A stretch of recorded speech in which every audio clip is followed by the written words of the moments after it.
Hello, my friend, and welcome to this week's broadcast. I am Anne LaFollette, a surface pattern designer, online educator, and creative entrepreneur. And if you have been around for the last several weeks, you know that I have been covering all of the different ways that you can make money as a surface pattern designer. And what I wanted to do in this video was, in case you're brand new here, is to just give you an overview of the 5 big categories that I've covered. And then you can go back and you can watch the individual videos, because all you need to do is go to my website, annelafolletteart.com, and you'll find them all. You can binge watch them and you can do a deeper dive into any of these topics that you think might be of most interest to you. But let's get started with this little recap.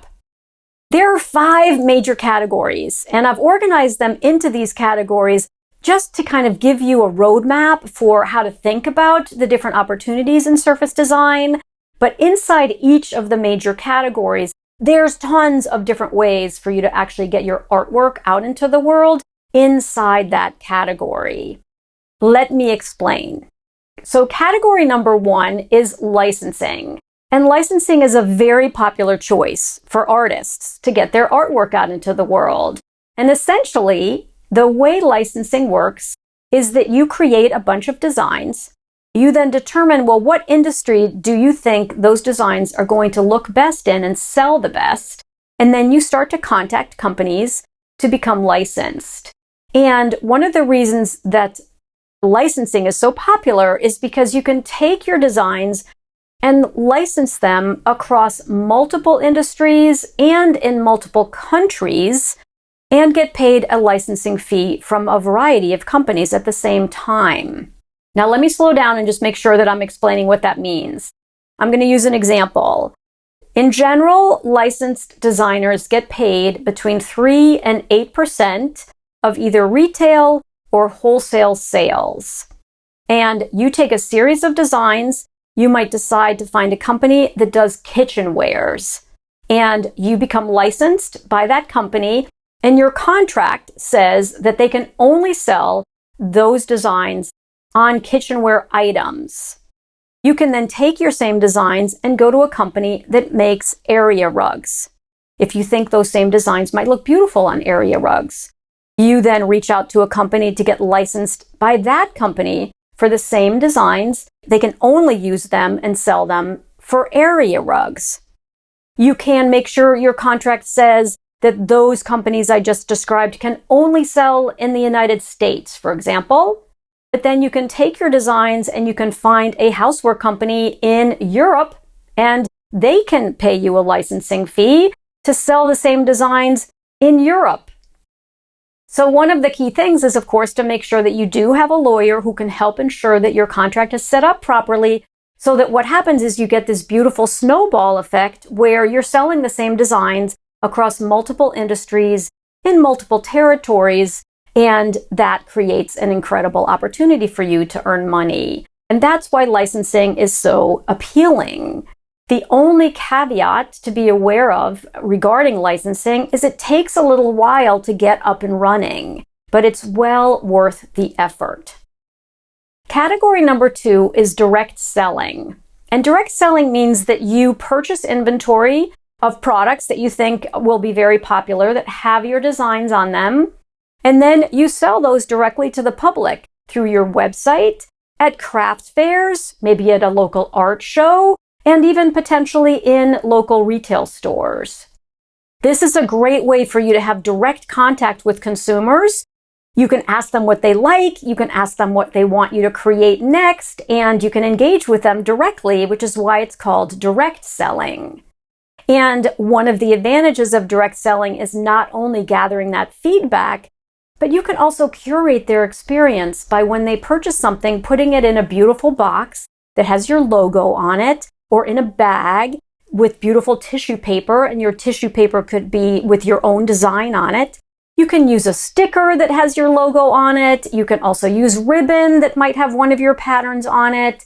And as a result, when they walk around the art show or the art fair, or they leave the retail store with your products in them, you have some free advertising because your beautiful logo and your beautiful tissue paper is spilling out the side of the bag. Now, category number 3 is indirect selling, which is sometimes called passive income. And passive income or indirect selling is where you actually upload your designs to a third-party provider. And those are generally described as print-on-demand companies. And this has become a huge industry. Print-on-demand companies essentially allow you to open up a shop on their website. So for example, if you were to go to society6.com, this is a very popular one, you would see designers, you would see creatives who are selling all kinds of products on that platform. And the way it works is you open up a free shop. It's unbelievable. You can create your own free shop. You upload your designs. You then pick the products you think it's going to look beautiful on, and you publish them. And then the company, let's use Society6 as an example, when someone purchases one of your products, they ship it, they handle custom returns, they handle any type of shipping and handling, and they print in super small quantities, and which is amazing. It's just an incredible industry. Now, you still have to do a lot of work on your end, right? You have to upload new designs fairly frequently so that your shop is fresh. It's also very important for you to market your shop by telling your friends, your family, your online creative community, by sending emails about it to ensure that people actually know where to find you at these third-party providers. Society6 is one example. And then you earn a commission on every sale. And so that's why it's passive, because you're not handling the shipping. You're not doing any of the mailing. Essentially, when people find something that they like and they purchase it, you then get a commission off of that sale. Now, category number 4 is workshops, online workshops, in-person workshops, and also digital courses. And this is an important category to consider because if you used to do in-person workshops and you've now had to stop doing that, you're hoping that very, very soon you'll be able to do them again, I want you to think about this. If you were to record yourself and record what it is that you teach, and then offer that as a workshop on your website that someone can purchase, right? It's a video series of you doing the exact same thing you would do in an in-person workshop, but you videoed it just like I'm doing right now. And then you would upload it to your website, you would charge money for it, and then someone anywhere in the world can take advantage of what it is that you're teaching. It allows you to have reach well beyond your local geographic area and to have a much bigger impact in terms of teaching what it is you love to teach by using it in the digital format. It can be a workshop format, it could be a digital course format. There are lots of different ways to approach it, but it's an incredible opportunity that I think people overlook a lot. And so I want to make sure that you think about it. And of course, for each one of these topics, there's a separate about 8-minute long video you can go binge watch after this. And then the final category is memberships.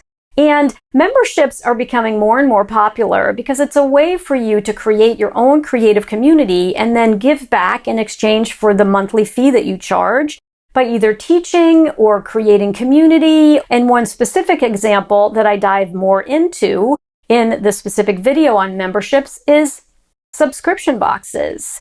And subscription boxes have become very, very popular because it's a great way for you to put your designs in the box and then for people to subscribe to get that box on a once-a-month basis. And one of the great opportunities in subscription boxes is also boxes for special occasions. A box that you could provide to people to give to their moms on Mother's Day.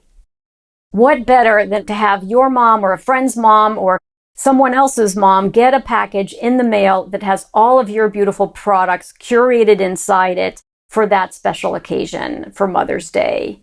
And of course, there are many holidays during the year where that occasion box would work brilliantly. All right, so don't forget that you can just go to annafollettart.com and you can find all of the individual videos where I go into each one of these categories in a lot more detail. I always like to say in closing that I am Ann LaFollette, and it's never too late to create. Bye for now, and I'll see you next week. If you enjoyed this broadcast, don't forget to pop over to my website, annlafollettart.com, and you'll land on a page that looks like this. If you scroll down just a little bit, I'm always highlighting in this banner area something new that's happening in my business or something that I would love for you to explore. And so always pop over here and check this area out. In addition, if you scroll down a little bit further, I'm always changing up my offerings in order to serve you best and continue to share the latest and greatest information about the surface design industry and how you can craft a career that you love in pattern design. If you scroll all the way to the bottom of the page, you can follow me on Instagram and then also pop over to my YouTube channel. And I would love for you to hit the red subscribe button as well as the little bell so that you're notified whenever I have a new broadcast. Thank you so much for being a part of my creative community, and bye for now.